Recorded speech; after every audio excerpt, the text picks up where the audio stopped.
Salam saudara-saudara, salam damai sejahtera kepada kita semuanya. Saya percaya di dalam Yesus kita selalu dikuatkan. Dan setiap kali kita mendengarkan firman Tuhan, setiap kali kita berfokus kepada firman Tuhan, maka saudara akan diberkati, kita akan dikuatkan. Dan orang yang memiliki kekuatan, orang yang memiliki iman kepada Tuhan, itu sudah pasti akan menerima mahkota kehidupan dari Tuhan kita, Yesus Kristus. Pemirsa, dimanapun Anda berada hari ini, saya memberikan pelajaran bagaimana ayat-ayat dari Alkitab ini memberikan motivasi dan mengajari kita sebagai umat Tuhan. Kalau saudara sedang bergumul, tapi biarlah ayat-ayat Alkitab ini menjadi kekuatan saudara. Kalau engkau sedang bergumul, saudara, biarlah kalimat-kalimat firman Tuhan ini menjadi motivasi dalam kehidupanmu. Bagaimana saya selalu bisa diselamatkan di dalam Yesus Kristus. Ini terus menjadi doa hamba-hamba Tuhan. Umat-umatnya harus makin banyak diselamatkan. Dan kurang lebih begitulah disebutkan firman Tuhan. Kemarin saya sudah bacakan di dalam Yohanes 3 ayat yang ke-16. Nah, oleh sebab itu, bagaimana bisa keselamatan ini di dalam Yesus? Mengapa dia merubah wujud dari firman, dari Tuhan, kemudian menjelma menjadi manusia?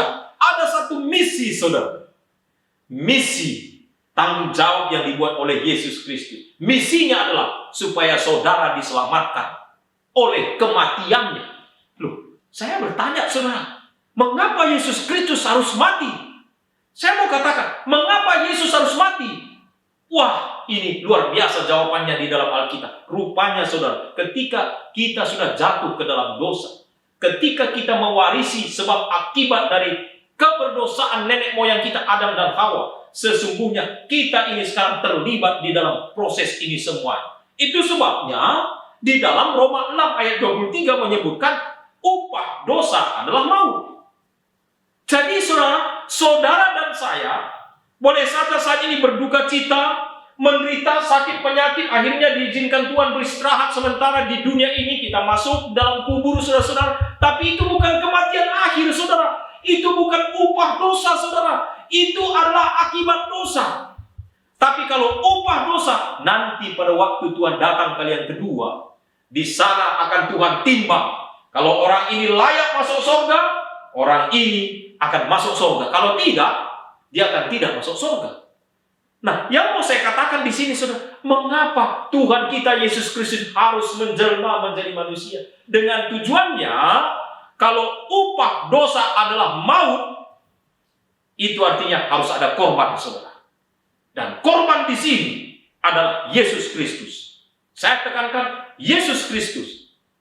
Begini, saudara, saya sampaikan, sebagai Allah, sebagai Tuhan, pencipta kita yang tidak terbatas, tidak bisa dibatasi waktu, tempat, dan ruang.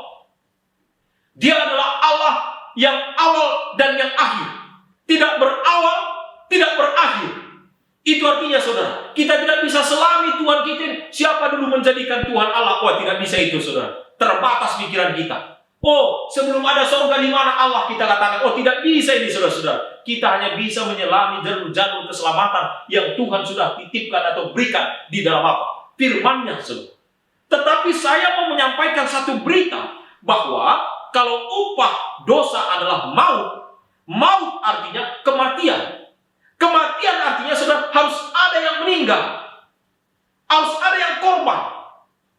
Dan orang-orang yang berdosa sebenarnya harus dikorbankan. Tetapi inilah kasih karunia itu. Tuhan Yesus bilang, jangan mereka dikorbankan, tapi biarlah saya datang ke dunia.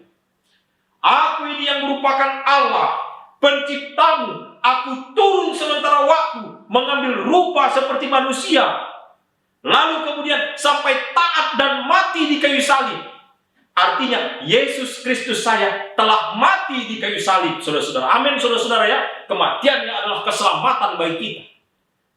Artinya dia harus bisa mati supaya upah dosa itu dibayar, saudara. Upah. Jadi harusnya saudara dan saya yang mati di kayu salib. Tuhan Yesus bilang, jangan, saya yang datang. Mengapa? Saya tekankan bagi kita. Mari kita buka Alkitab kita dalam 1 Timotius pasal yang ke-6 ayat yang ke-16. 1 Timotius pasal yang ke-6 ayat yang ke-16. Di sini disebutkan, saudara, bahwa sebagai Allah tidak pernah takluk kepada kematian. Allah tidak pernah takluk kepada maut. Loh, kalau begitu saudara, apa hubungannya? Padahal upah dosa adalah maut. Orang yang bisa membayar upah dosa ini harus penciptanya, yaitu Yesus Kristus. Maka kemudian saudara-saudara, satu-satunya caranya, misinya adalah harus inkarnasi, harus menjelma, harus merubah wujud dari firman dari Allah menjadi manusia dalam kurun waktu yang sebentar. Makanya Yesus Kristus menjelma menjadi manusia, supaya dengan dia menjadi manusia, manusianya Allah, manusianya Tuhan, maka dia bisa mati di kayu salib. Itu kembali yang disebutkan tadi di dalam apa? Di dalam Filipi pasal yang kedua ayat 6 sampai ayat yang ke-8, saudara-saudara. Jadi artinya, oh, rupanya Yesus harus merubah wujud sebentar supaya dia bisa mati. Buktinya saudara, betulkah? Oh, dia keluar darah. Banyak peristiwanya kemarin, darah dari tubuhnya. Artinya dia memang manusia, tetapi manusianya Tuhan. Dan dia bisa mati di kayu salib untuk keselamatan saudara dan saya. Itu sebabnya kalau kita baca dalam 1 Petrus pasal yang 1 ayat 18 dan yang 19 dan ayat yang ke-20, 3 ayat ini saudara menekankan bahwa kita ditebus bukan dengan barang yang panah. Kita ditebus bukan dengan emas dan perak, tapi kita ditebus oleh darah yang mahal, yaitu darah Yesus Kristus. Darah Yesus Kristus, saudara.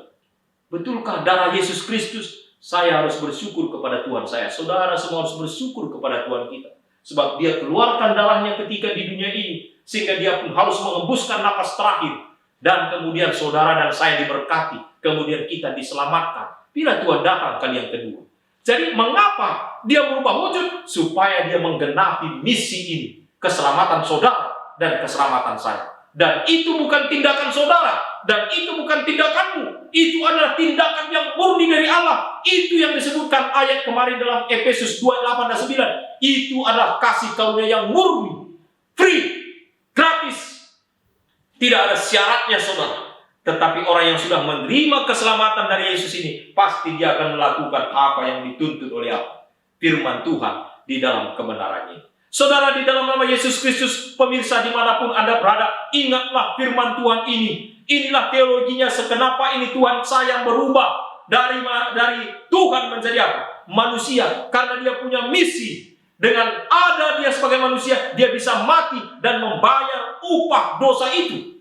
Sehingga kita diselamatkan.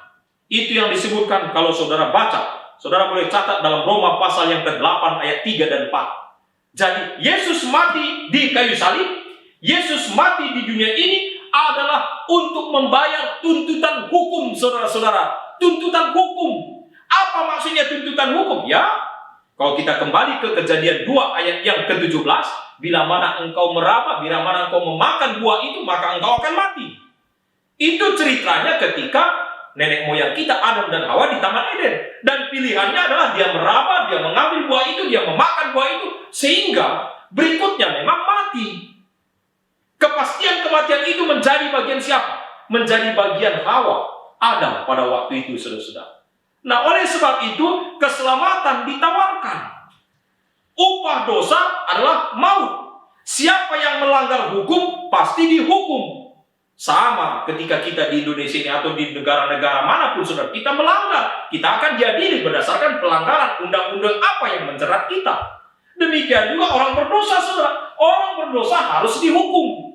Kata Alkitab firman-Nya, tetapi saudara-saudara, Tuhan katakan jangan mereka dihukum, akulah, biar saya yang membayar apa yang dituntut oleh hukum itu. Itu tadi saudara dalam Roma 8 ayat yang ketiga dan ayat yang keempat. Jadi Yesus Kristus, dia merubah wujud ke dunia ini supaya dia mati, supaya dia bisa membayar tuntutan hukum. Dan saudara, pemirsa dimanapun Anda berada, bisa mendapatkan keselamatan itu. Adalah doa dan harapan saya. Haleluya. Amin.